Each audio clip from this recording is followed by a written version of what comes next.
l'équipe, les entretiens First Team se poursuivent comme tout l'été. Et aujourd'hui, Thomas, on est dans un trip chemise. J'ai mis ma plus belle chemise. Tu as mis ta plus belle chemise. Mais lui, il a mis son plus bel ensemble. Vincent Poirier, comment ça va? Quelle classe! Quelle classe, mon gars! Ça va bien, ça va bien. Bah attends, je viens pas souvent alors. Ouais, c'est vrai que la dernière Quand fois... je viens, je fais un effort. Tu t'es mis sur ton 31, le vrai. Voilà. Beau gosse, Ouais, c'est bravo. vrai que la dernière bravo, fois qu'on Vince. t'avait vu, c'était... Tu venais de signer avec les Boston Celtics. Tu te souviens de ça? Ouais. À Boston. Ouais. Tu veux dire. Boston. Oui, on était venus aux facilities de l'entraînement, etc. Yes. À Boston. Ouais, quelques années Je m'en maintenant. souviens. Ouais, ça remonte. Là, tu viens nous voir et tu viens de faire une nouvelle signature. Elle est avec l'Anadolu Efes. On va aller tout de suite sur l'actu chaude.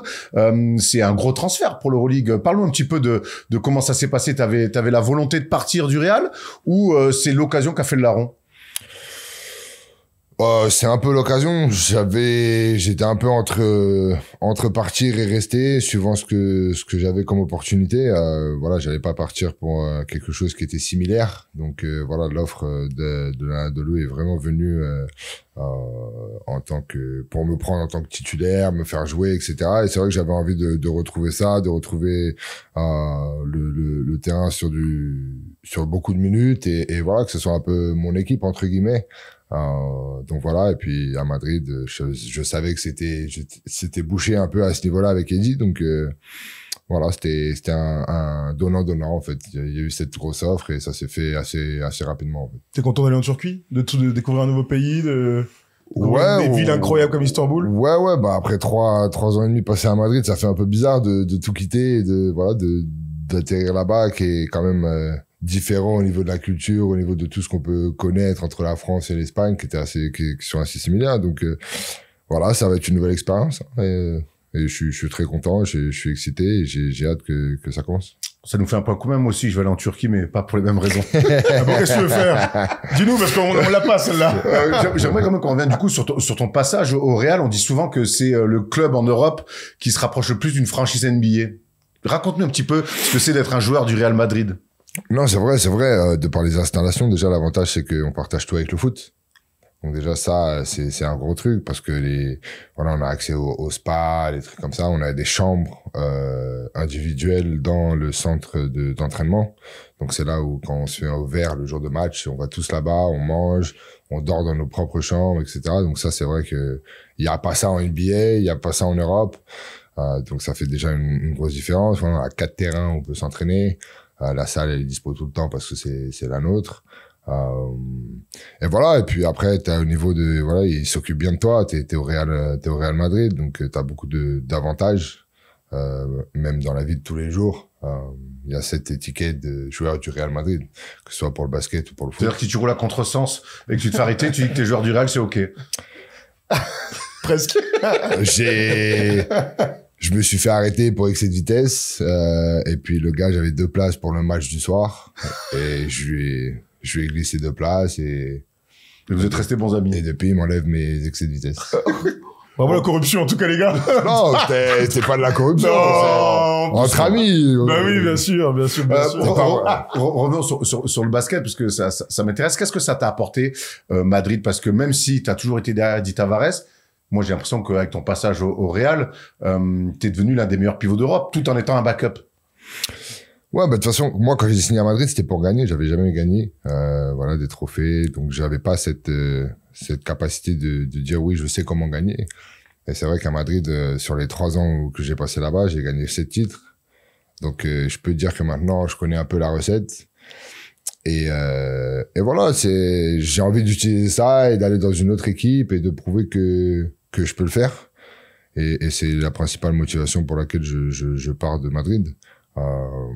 Après, voilà, la deuxième année, c'était une année un peu compliquée. J'ai eu des pépins physiques, etc. Donc, c'est vrai que j'avais à cœur sur ma dernière année de montrer un peu, de remettre les pendules à l'heure et de montrer à tout le monde que j'étais pas juste le backup de Tavares et que, voilà, je savais faire plus. Et je pense que j'ai montré un peu à tout le monde que, voilà, j'ai un peu bousculé le truc du titulaire et remplaçant et Tu lui as causé des problèmes un peu à Choumateo, ton entraîneur. Non, mais... Du coup, toi, à l'entraînement au quotidien, comment ça se passe quand t'es face à Eddie Tavares et que tu t'entraînais tout le temps en disant, mais moi, je veux montrer que je peux le grailler, je veux montrer que je peux être titulaire? Ouais. À l'entraînement, pas trop, parce que bon, c'est vrai qu'on s'entraîne pas des masses avec tous les matchs, mais je me rappelle que, pour l'anecdote, on fait, tu vois, dès que quelqu'un se bloque, dès que on met un dunk sur l'autre, etc., ben, moi, je le regarde et je compte. Ah, il y a 1-0 maintenant. Et tu sais, on se titille un peu comme ça, en mode, tu vas pas marquer aujourd'hui, et on essaye de se donner au maximum. Donc, il y a des fois, bon, bah, c'est Eddie, donc, il est dans les bons jours, c'est impossible d'arrêter. Et puis, il y a des fois, bah, il est en galère. Donc, voilà. Et puis, je pense que ça le fait progresser aussi, ça me fait progresser moi. Et maintenant, j'ai hâte de jouer contre lui encore et de voir ce que ça donne. Quelle était ta relation avec lui au quotidien? Parce que c'est vrai que vous étiez concurrents directs, donc rivaux quelque part, mais en même temps, tu joues pour la même équipe. Est-ce que ça s'est... Bon, j'imagine que dans la vie, enfin, j'espère en tout cas que ça a quand même pu aller, quoi. Non, on n'a jamais eu ce truc de rivalité. On a toujours été d'accord sur le fait qu'on était là pour aider l'un et l'autre, qu'on partageait le temps de jeu, voilà, qu'on pouvait pas contrôler. C'est pas nous, on n'est pas coach, tu vois. Donc je vais pas lui en vouloir parce qu'il joue beaucoup et lui va pas m'en vouloir parce qu'il joue beaucoup. Donc non, c'est un très bon gars hors dehors du terrain. On s'entendait très bien et encore aujourd'hui, tu vois, quand je suis parti, voilà, il était un peu bouleversé entre guillemets. Il m'avait dit que voilà, j'étais le meilleur gars avec qui il est joué au même poste. Donc voilà, on a cette très bonne relation et c'est pour ça que quand je joue contre lui, je vais dunker sur lui. J'espère. Message passé, on va redécouper ça et l'envoyer sur Insta et en faire des tonnes. Merci pour les futurs millions de vues qu'on va faire, Vincent. C'était important pour toi de retrouver un projet, j'imagine. Tu parlais que tu avais envie d'apprendre à gagner, c'est le cas. Tu avais envie de l'Anadolu Efes, c'est aussi l'ADN de la gagne. Ils étaient double champion d'Europe il y a pas si longtemps que ça. Certains, le coach n'est plus le même, Misic est parti, mais ça reste l'ADN de la gagne, c'est ce que tu voulais rechercher aussi. Ouais, c'est ça. Quand j'ai eu le coach au téléphone, c'est ce que je lui ai dit. Je lui ai dit, je choisis pas une équipe parce qu'elle m'offre de l'argent ou etc. Je lui ai dit parce que là, je sais que derrière, il y a quand même un club qui a su gagner un back-to-back. Donc il y a quand même, ils savent ce que ça fait de gagner.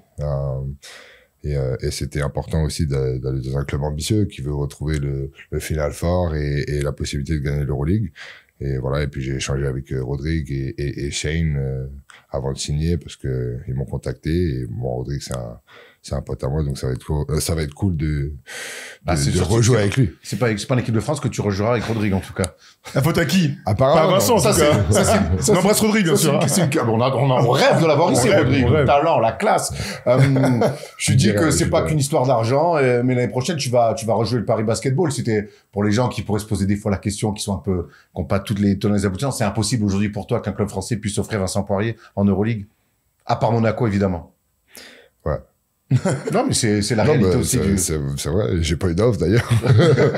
Mais de par mon salaire aujourd'hui à FS, ouais, non, il y a pas un club qui... Ça va te faire kiffer de venir jouer à Paris en Euroleague quand même, c'est ta ville, on rappelle que t'es un mec de Paname, quoi. C'était lourd quand il y a eu la finale Bourg-Paris. Bon, il y avait Fred Fautou qui était sur le banc, donc voilà, j'avais le cœur qui balançait. On rappelle Fred Fautou, c'était ton coach qui t'a lancé en pro avec le Valois. Ouais. Donc j'avais le cœur qui balançait, mais je me suis allé jouer à Bourg en Euroleague. Bon, c'est pas la même flow qu'aller jouer à Paris, tu vois. Donc, d'un petit côté, j'étais content que Paris gagne. T'as suivi un peu leur saison un peu folle jusqu'à la finale du championnat de France, ce titre en Eurocup. Ouais, non, ils ont fait une grosse saison et je pense que c'est cool qu'à Paris, il y a enfin une équipe qui puisse jouer le haut niveau du basket et aujourd'hui être en Euroleague et j'espère que ça va durer longtemps. Et revenons un petit peu sur d'un point de vue personnel. Est-ce que tu te sens beaucoup plus fort que ce que tu n'étais quand tu étais en NBA? Ouais, je me sens plus mature, plus intelligent dans la façon de comprendre le jeu et de jouer tout simplement. Voilà, et puis après, c'est vrai que j'étais jeune, j'avais fait 2 années à Berskonia, je suis allé à NBA. Bon, après, à NBA, je jouais pas.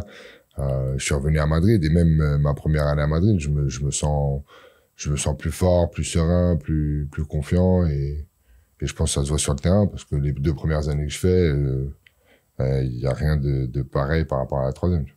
On t'avait croisé à Boston et on avait un petit peu parlé d'investisseurs et maintenant je peux le dire, hein, t'étais très frustré quand même de ton rôle là-bas avant. Alors si t'étais encore à Boston et tu m'avais aussi parlé de ta relation avec Brad Stevens où là aussi t'étais très frustré entre ce qu'il te disait et la réalité. Ouais, mais tu sais c'est un peu la mentalité là-bas. Tu sais ils veulent ils veulent que tout le monde soit prêt. Donc, ils peuvent pas te dire, ouais, tu vas pas jouer ce soir, par exemple. Donc, c'est un truc dans lequel j'ai un peu du mal. Moi, je préfère que tu me dises, oui, tu vas pas jouer parce que t'es pas bon, ou, tu vois, faut que tu sois au niveau, faut que tu travailles plus, moi, je suis plus dans le cash comme ça, je préfère quelqu'un de honnête. Après, je dis pas que Brad n'était pas honnête, mais voilà, t'as une équipe à gérer.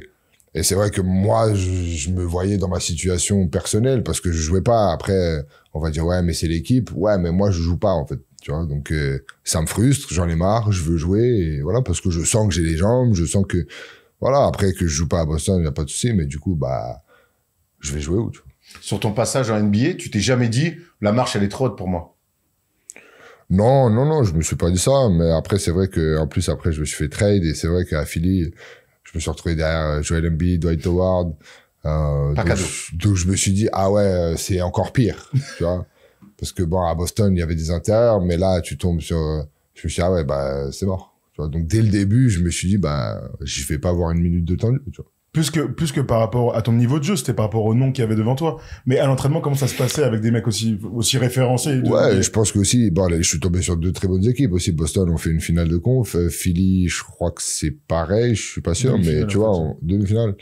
Tu vois, on est quand même en playoff, etc. Donc, tu tombes sur une équipe compétitive qui gagne, qui tourne bien.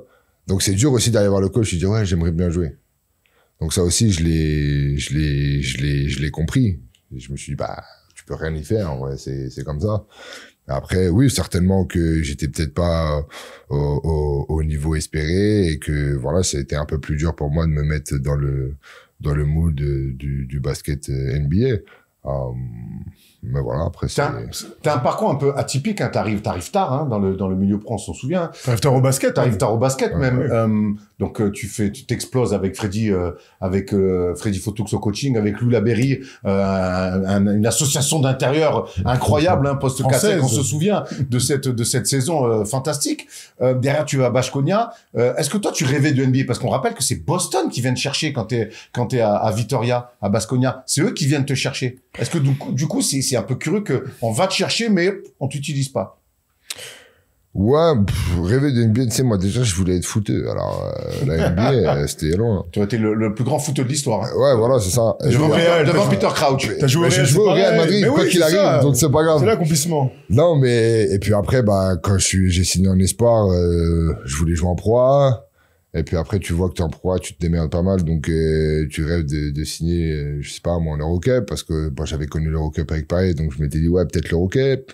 Puis tu signes en Euroleague, et puis en Euroleague, tu vois que tu joues bien, donc bah ouais, tu commences à entendre la NBA, donc tu te dis, ouais, c'est un objectif. C'est pas un rêve, mais un objectif en tant que compétiteur. J'ai envie d'être au meilleur niveau, tu vois, de montrer que je peux jouer au meilleur niveau.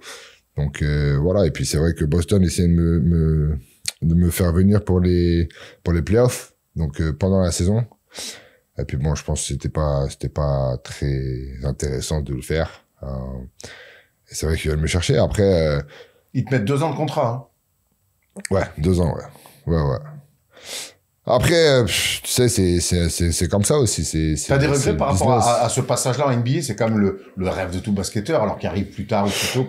Regrets, ouais. Je pense que j'aurais moins dû me frustrer par rapport à ça. Et je pense que ça m'a mis aussi un peu dans une bulle, dans un mood où voilà, j'étais pas forcément, je sais pas, c'était, tu sais, après tu rentres sur le terrain, bah, tu veux absolument montrer, ou alors tu fais pas ce que tu sais faire et c'est un peu compliqué. Donc, ouais, peut-être j'aurais vu les choses d'une autre façon. Ça aurait été peut-être différent, rien que pour moi et de la façon dont j'ai vécu le truc.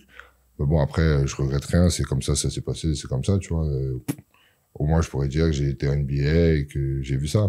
J'ai l'impression que quand tu le dis, à ce moment-là, tu manquais un petit peu de maturité, peut-être, pour apprécier ou en tout cas avoir, je sais pas, un meilleur comportement. Je le dis comme ça, mais peut-être que c'était ça le souci. Ouais, et puis c'était nouveau.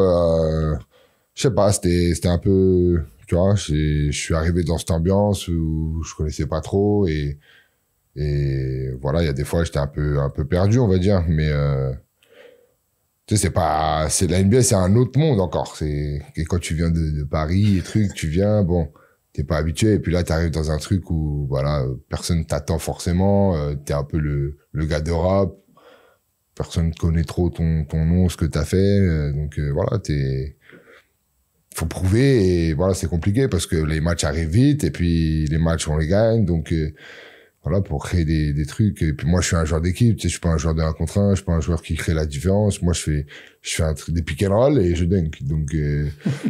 Donc, voilà, c'était assez compliqué parce que t'as pas de répétition avec les gars. Donc, voilà, c'était un peu compliqué. Mais bon, après, c'est comme ça. Il y a Eli qui nous a parlé il y a quelques jours de Pat Beverley enfin, sur le terrain, qu'il avait limite insulté en lui disant que c'était un petit Frenchie, etc. Toi aussi, t'as ressenti ce truc-là? D'être français aux États-Unis, que ce soit... Non, moi, j'étais pas sur le terrain. Bon. Même, ça peut aussi marcher dans ton équipe et tout. Est-ce que tu sentais que les Américains, ils te repoussaient un peu? T'étais bien à la télé. Moi, je me souviens que t'étais pote avec Robert Williams. Je te voyais à l'échauffement. Je me souviens que dans les vestiaires, quand je viens avec toi, t'es avec Jason Tatum, vous vous marrez, vous avez l'air d'être proches. Ouais, non, je m'entendais bien avec tout le monde. Il y avait pas ce truc de français et tout. Non, ils m'ont accueilli comme si j'étais pas un Américain parce que bon, voilà, je parlais pas encore très bien l'anglais, mais non, il y a pas eu de... Même pour le truc des rookies, j'ai dit, bon, écoutez, je suis plus vieux que vous tous. Parce qu'à l'époque, Tatum, Brown, Marcus Smart, ils ont tous 23, 24. Et moi, j'arrive à 25, je crois, un truc comme ça. Donc, j'avais pas trop les rookies. Le délire d'amener les donuts et tout. Ouais, tu vois. Ça a mis 2-3 petits coups de pression. Et puis, il y avait 4 rookies aussi cette année-là, tu vois. Ils sont champions, Boston, cette année. Du coup, toi, t'as participé un petit peu à en tout cas, la construction, voilà. La construction, le process. Le process, exactement. Ça t'a fait quoi de les voir champions? Bah, je me suis demandé, est-ce qu'ils vont m'envoyer le bonus? Et une bague? Mais, je crois pas. Non, mais c'est cool parce que c'est une ville qui mérite ça, qui mérite de gagner. Tu vois, c'est vrai que jouer là-bas, c'était vraiment incroyable. Et puis, je pense que les gars méritent de gagner. Voilà, Jason, je sais que c'est un gars qui veut être un peu comme Kobe, qui veut réaliser de grandes choses et voilà, pour lui de gagner, je crois que ça, la machine est lancée, tu vois. Donc, ouais, je suis très content pour eux. J'ai un peu le seum pour Marcus qui est parti et qui n'a pas ça. Bah ouais, tu m'étonnes. Mais je pense que pareil, lui, il est content pour eux et il sait qu'au fond, il a fait partie du process et voilà. Tu suis encore un peu? Tu les suis? Tu regardes un peu les matchs? Moi, je dors. Non. T'as des contacts avec eux? T'as raison, hein. T'as des contacts encore avec eux? Ouais, Marcus, je lui parle de temps en temps. Et Jason, je l'avais vu l'année dernière quand il était venu au Quai, là, on était dans le même hôtel. Donc, voilà, on parle. Et puis, je connais son personnel trainer. Donc, j'arrive à échanger, tu vois. Toi, du coup, donc, on l'a dit, hein, tu passes 2 ans, tu viens nous expliquer un petit peu le parcours NBA, les frustrations, c'est un autre monde. Tu décides quand même, ça fait que 2 ans, et tu décides très tôt de revenir en Europe. C'est quoi le process à toi mental pour se dire bon, ben vas-y, j'ai vu, c'est pas pour moi, je me barre. Ou plutôt que te dire ah vas-y, j'ai peut-être essayé une équipe moins forte, ou la G-League, avec moins d'ambition, ou la G-League. Ouais. T'as pas plus incité que ça. Non, la G-League, tu vas pas en G-League, frère. Tu viens d'Euroleague, tu vas pas en G-League. La G-League, j'y suis allé. Enfin, c'est pas mal. Enfin, là-bas, il y a tout le monde qui est pas en NBA. Donc et tout le monde veut jouer dans le truc. Et voilà, j'y suis allé, j'ai fait des bons matchs. L'équipe était cool, à Maine. Mais tu fais pas une saison en G-League. Non, c'est pas possible. Mais après, il y avait les JO qui arrivaient surtout. Il y avait les JO et puis voilà, fallait jouer, quoi. Donc, il y avait un spot derrière Rudy à prendre. Donc, fallait que je retrouve du temps de jeu et que je montre que j'étais prêt, tu vois. Donc, voilà, les offres sont... J'ai dit à mon agent que je voulais revenir en Europe et que c'est bon, on avait essayé, que ça marchait pas et que si c'était pour refaire une 3e année dans une équipe qui va encore jouer le titre et que je vais pas avoir une minute, c'est long 2 ans sans jouer, c'est frustrant, tu vois, de pas faire partie d'une équipe. C'est ça qui me manquait, en fait, de pas faire partie d'une équipe, de pas partager des choses sur le terrain et de pouvoir en discuter, des trucs, parce que, je jouais pas, donc j'étais toujours en retrait par rapport à ça. Et c'est ça qui me manquait le plus, en fait, de faire partie du groupe et de pouvoir échanger sur le basket et sur les matchs et, tu vois, de vraiment être dedans. Parce que moi, aujourd'hui, je regarde mes matchs après les matchs pour voir un peu le truc. Là, il y avait pas ça, tu vois, j'avais pas le petit truc qui fait que, tu kiffes ta saison. Donc, ça me manquait vraiment. Et donc, j'ai dit à mon agent que je voulais retourner en Europe. Donc, là, on a commencé à évaluer les possibilités parce qu'en plus, c'était tard. Je crois que c'était avril, un truc comme ça. Donc, c'était tard par rapport, tu pouvais plus jouer l'Euroleague.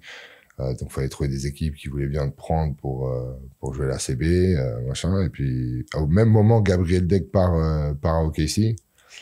Et du coup, Madrid se retrouve avec un big man en moins. Donc, ça se fait rapidement. Il y a eu d'autres offres, ouais. Voilà, t'as d'autres offres. Bon. Est-ce qu'on aurait pu imaginer autre chose? Non, il n'y avait pas d'autres offres. Il y avait des possibilités de jouer en France pour les 3 mois qui restaient et d'ensuite signer à Madrid. C'est dans quelle équipe? Il y avait Nanterre, il y avait Le Mans, et je sais plus les autres. Ok. Et je crois que j'allais choisir Le Mans parce que ma femme venait de là-bas et j'avais dit, ouais, pour 3 mois, on peut aller. Ah, tu t'étais vraiment posé la question, du coup, de rentrer en France, même pour finir la saison comme ça? C'était okay. pour 3 mois et ouais, après, je signais avec Madrid. Après, il y avait toujours cette risque de blessure, etc. Mais je me suis dit, il y a des fois, il faut prendre des risques, hein. On n'a pas le choix. Et au même moment, je te dis, ok, si ils prennent Gabriel, donc Madrid me fait une offre de 3 ans et demi, quoi. Tu parlais des jeux, parce que tu veux revenir en Europe, parce que tu veux jouer, parce qu'il y a l'équipe de France. Et l'équipe de France, finalement, t'as pas raté une campagne depuis 2019. C'est l'année dernière. Ah ben l'année dernière, oui, pardon. Je dis n'importe quoi, l'année dernière, t'y es pas. En plus, je suis con, je suis avec toi à la Réunion et t'as bien le seum. Donc, aujourd'hui, t'es dans le groupe élargi. C'est quoi ton rapport avec l'équipe de France, du coup? Écoute, j'ai trop fait en équipe de France, donc j'ai quand même une bonne relation avec l'équipe de France. J'ai vécu j'ai vécu les JO de Tokyo qui étaient incroyables, qui étaient une expérience dingue malgré le Covid. Voilà, j'ai vécu des championnats du monde, j'ai joué contre les meilleurs joueurs du monde. Donc moi j'adore venir à l'équipe de France, tu vois. J'ai toujours dit que si on m'appelait, je viendrais. Et voilà, j'étais déçu l'année dernière, c'est normal de pas faire partie du groupe. Bon, après, je me suis rendu compte que c'était peut-être pas plus mal. Parfois, les absents n'ont pas toujours tort, c'est ça que tu dis. Je vais penser à toi et Andrew, ouais, c'est sûr. Ouais. Non, après, moi, ça fait que sur les 3, j'ai fait 4 étés en équipe de France, 3 où j'avais un vrai rôle et j'ai eu 3 médailles. Du coup, je suis sur une bonne pente. J'ai évité l'année dernière. Donc là, cette année, il faut qu'on reparte sur une médaille, tu vois. Et comment on fait? Avec Vincent Poirier. Voilà. On va voir. Ça se trouve, je suis peut-être le... Mais c'est important d'être aussi le mec que quand t'es là, il y a une médaille, quand t'es pas là, il y en a pas. J'imagine que dans la tête d'un sélectionneur du staff, tu te poses ces questions-là. On va pas se mentir, il y a une nouvelle vague qui va arriver. J'ai l'impression que la concurrence sur les postes intérieurs en équipe de France, de mémoire, j'ai pas vu une concurrence aussi énorme depuis très longtemps, sachant que Mousfal, lui, ne vient plus en équipe de France. Mais là, aux entraînements, on sait que les joueurs NBA, pour l'instant, on enregistre les joueurs NBA et les joueurs d'Europe sont pas encore croisés, mais ça va être une guerre terrible, là, la prépa. Ouais, je pense que là, je te dis, Victor et Rudy vont s'entraîner quand ils auront l'autorisation de le faire. Mais ouais, ça va être la bagarre. Ça va être la bagarre. Mais après, ça va être la bagarre dans le bon sens. Je pense que on est tous dans l'état d'esprit de se dire que on n'est pas les uns contre les autres.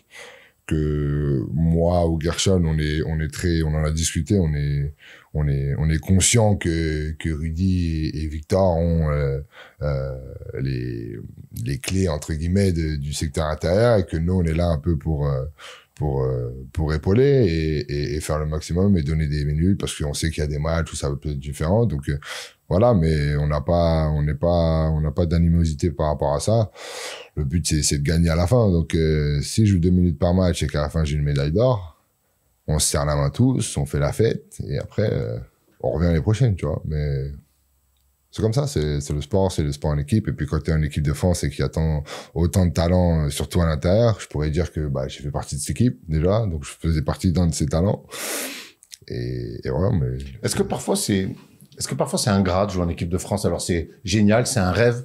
Mais est-ce que parfois, quand on a des méga stars comme Rudy devant, comme Victor qui va s'installer évidemment, est-ce que des fois c'est un peu ingrat? C'est ingrat dans le sens où peu importe si tu vas être très bon, tu sais que quoi qu'il arrive, il y aura quelqu'un devant toi, mais de par son statut, ça sera comme ça. Mais c'est la même à Madrid, tu vois. Il y a des matchs où je vais être meilleur, mais ça reste le numéro 1 entre guillemets.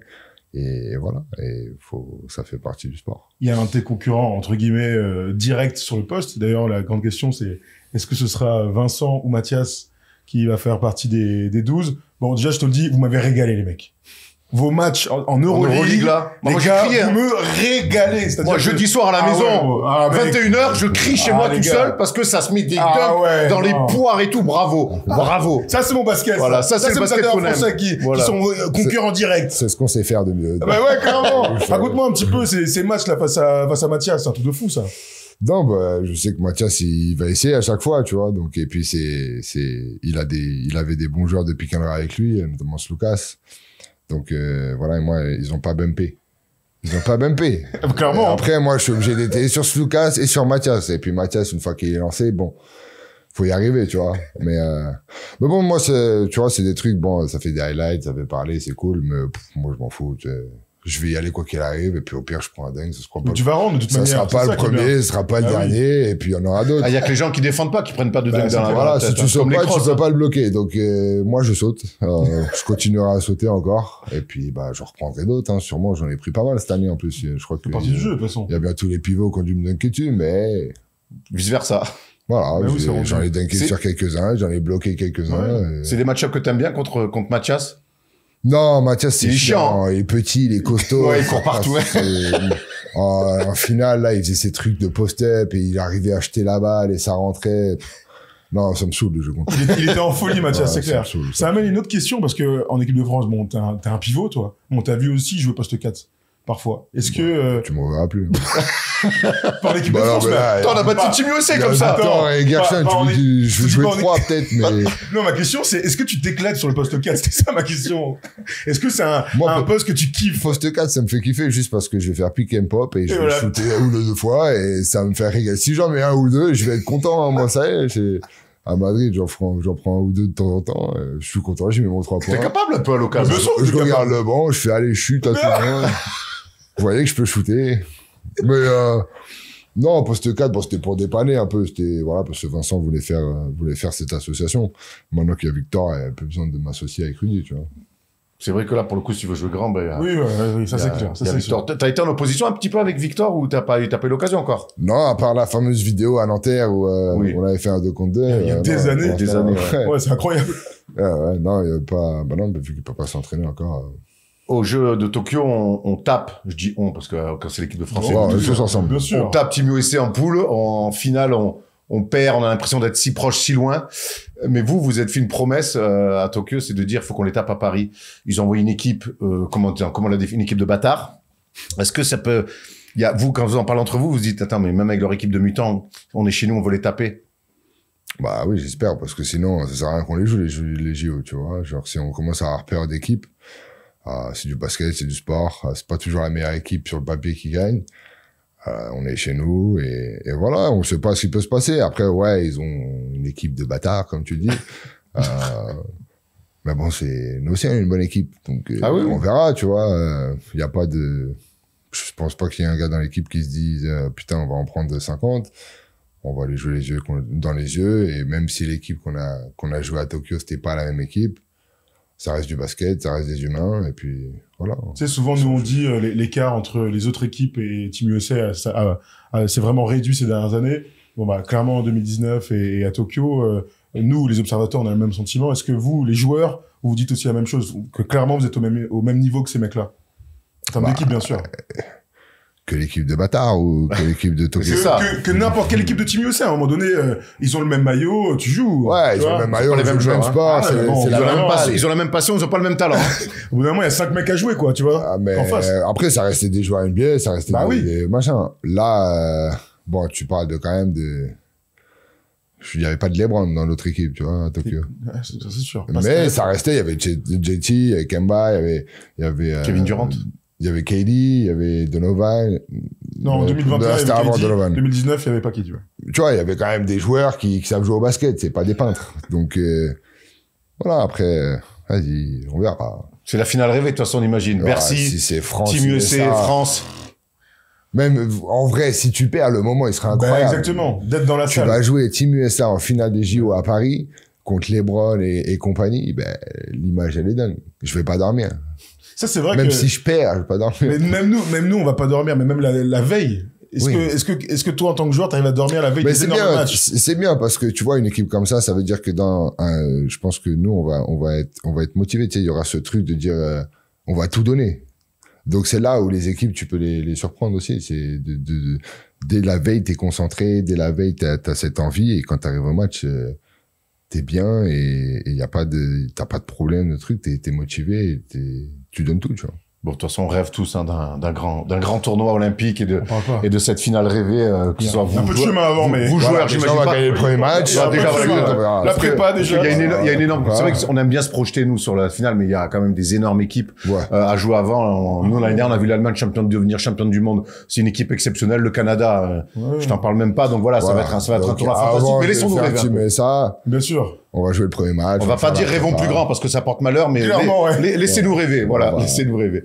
Vincent, merci mon gars. De rien. C'était un plaisir de te retrouver. T'as pas montré mes chaussures. C'est vrai, voilà. Alors, sachez que Vincent vient juste de recevoir cette paire. T'es bon.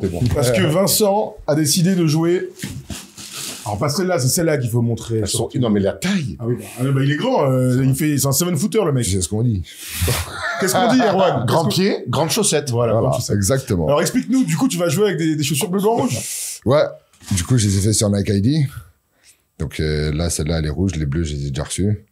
Et donc, je vais mettre une chaussure bleue et une chaussure rouge. Ça a intérêt à nous porter bonheur, hein. Écoute, j'aime bien faire ça pour l'équipe de France, de prendre des couleurs qui vont avec le maillot, et voilà, c'est mon petit chiffre de l'été. Ce que je comprends, c'est que les joueurs pro aussi sont sur Nike ID. Tu l'as payé ou t'as un code promo quand même? J'ai un compte Nike. Ah, ouf, je suis rassuré. Je paye pas. Alors moi, je fais du 12 et j'aimerais bien avoir les mêmes, s'il te plaît. J'ai plus d'argent. Tu vois comment t'es? J'ai tout claqué avant l'été. Bah là, Genre, t'as pas une prime de justement, l'Anadolu, on connaît les primes, arrête un peu. même de champion d'Espagne. Ah, hein. mais sur le Nike Elite, j'ai plus. Ah, ok. Bon, Vincent, on te souhaite le meilleur, en tout cas. Merci. On a hâte de voir les premiers matchs de prépa, qui sont d'ailleurs sur l'équipe commentée par moi-même. Donc, on se revoit à Rouen, on se revoit à Lyon, et puis le meilleur pour la suite. Vincent, merci d'être passé. C'était un plaisir de te voir, comme d'habitude. Avec plaisir.